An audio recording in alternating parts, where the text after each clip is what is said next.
আমার বিয়ে হয়েছে, 15 বছর চলছে। আমার 2 ছেলে, 1 মেয়ে। আমার স্বামী ও শ্বশুরবাড়ির সবাই আমাকে ভুল বুঝে, কথায় কথায় অনেক অপমান করে।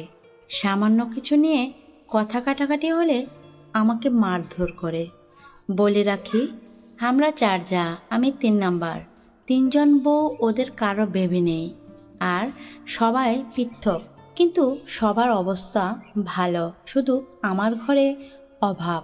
তবু আমি নিজেকে মানিয়ে নিয়ে 3টা বেবি নিয়ে সংসারের সব কাজ করেও একটি এনজিও স্কুলে পড়াই, সাথে টিউশন পড়াই। কিছু বছর অনলাইনের মাধ্যমে জামা কাপড় সেল দেই। এত সব কাজ করার পর দিন শেষে আমি খুব খারাপ। আমার রোজগারের সবটাই আমি বেবিদের পিছনে খরচ করি। শুধু স্বামীর ভাতটাই খাইছি, বাকি চাহিদার সব নিজেই করতাম। সব সময় বেবিদেরটা করে থাকলে নিজের জন্য করতাম, না থাকলে ছাড়াই চলি। তবুও স্বামী দেয় না, উল্টো অনেক কথা শোনায়।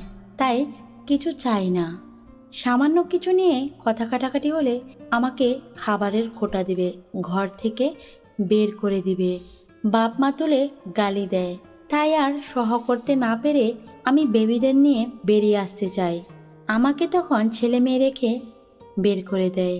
আমি বেবি ছাড়া চলে আসতে বাধ্য হই। পরদিন আমি ফোন দিয়ে পাশের বাসার ভাবিকে বলি আমার বেবিদের সাথে কথা বলিয়ে দেন। সে রাতে আমার বেবিরা আমার জন্য কান্না করে, তাই সবাইকে বারণ করা হয়। আমি ফোন দিয়ে বেবিদের সাথে কথা বলতে চাইলে কেউ যেন ফোন না দেয়। তারপর আমি ফোন দিয়ে সব শুনে আমার স্বামীকে ফোন দিয়ে অনেক অনুরোধ করি আমার বেবিদের যেন আমার কাছে দিয়ে যায়। কিন্তু সে আমার বেবি আমাকে না দিয়ে আমার ননদের বেবি নেই, ওনাকে দিয়ে দেয়। আমার বেবিদের সাথে কথা পর্যন্ত বলতে দেয় না। আমার বাবা মা ভাই সবাই আমার উপর ছেড়ে দিয়েছে, কারণ 15 বছর চলছে আমাদের এই টানাপোড়েন সংসার, আমার ত্যাগ। এখন আমি কি করব বুঝতে পারছি না। আমার বেবিদের জন্য বুকটা ফেটে যায়। খাবার খেতে গেছি, ওদের মুখটা ভেসে ওঠে। সারাক্ষণ অস্থির তোলপাড় করছে বুকটা। আমি মা হয়ে তো মুখ বুজেও থাকবো না। পুলিশের সহায়তা নিলাম।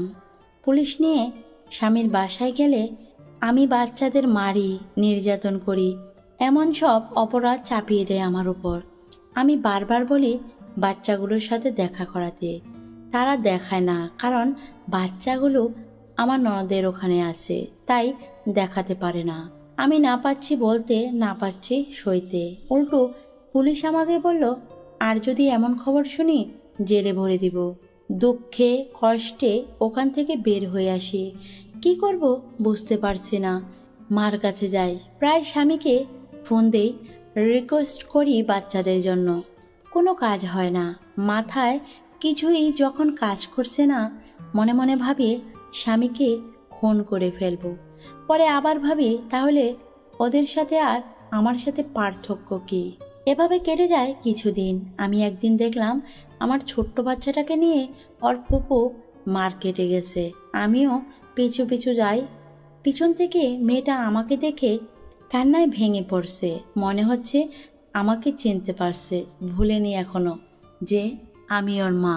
কান্না দেখে আমার আরো খারাপ লাগছে। আমার মেয়েকে নিতেই হবে। পরের দিন রাতে আমি লুকিয়ে ননদের বাসায় যাই বাচ্চাগুলো আনবার উদ্দেশ্যে।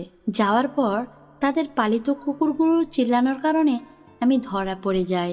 তারপর আমার ননদ ও তার স্বামী কি মাইরটাই না মারলো আমায়।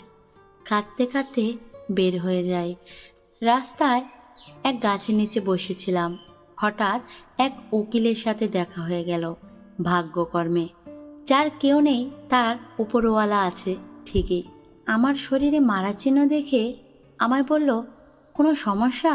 আমি বললাম যে আপনি কে? বলল মানুষ।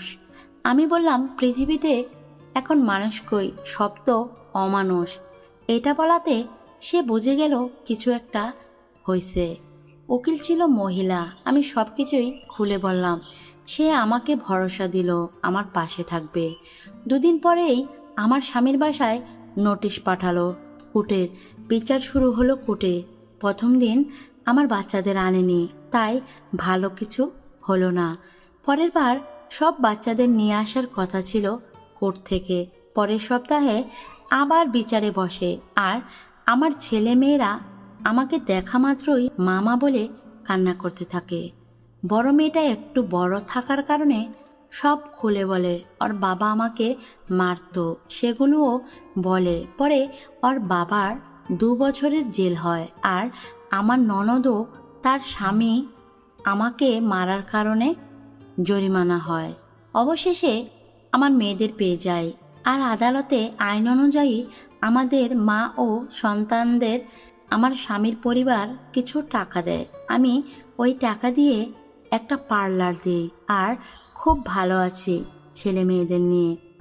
মানুষের মাঝে গড আছে, সেটা অবশ্যই ঠিক, কিন্তু সবার মাঝে নাই।